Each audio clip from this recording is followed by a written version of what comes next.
break down the myth versus reality, Carson. Is this happening? And what is the ramification, if it is happening, of a cyber attack? What would that look like? So I think the myth, to address the myth first, there was a movie probably 10 years ago where sort of the whole premise of the movie was a fire sale. You know, they had this mythical fire sale where hackers essentially took over, traffic systems, electrical power systems, communication systems, pretty much the gamut. That's an extreme, representation of what an attack would look like. It's possible, but it's not really probable.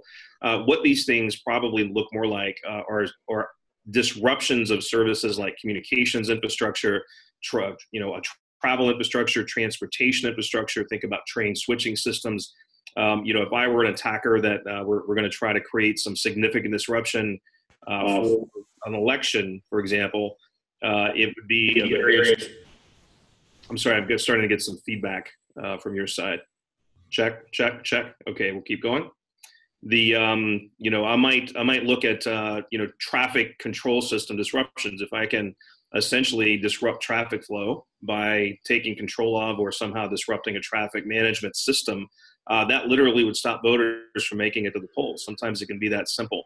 If I can disrupt, gain access to a voter database in a number of key states, swing states, then I might actually be able to modify those voter rolls in such a way that those voters may have trouble voting. They may walk away from the polls because they're not on the list. Their identification doesn't show that they're actually registered to vote, things like this, which seems subtle but can have a pretty significant impact. Communications-wise, if you think about the impact of entire, cell towers just going offline for some period of time, that can be extremely disruptive, not just to the immediate area, but as the traffic system reroutes itself to reroute calls and so forth, that can disrupt, can have ripple effects throughout a communication system. So these are the kinds of things that, an adversarial nation state, may consider trying to implement to have a certain political effect.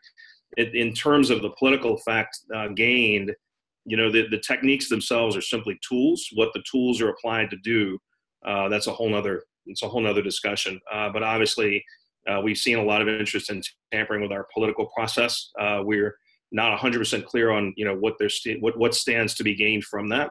I think there are a lot of investigations into that going on right now that will be interesting to see the results from in the next 2 years or so. But there's clearly a desire to have that sort of influence over our process.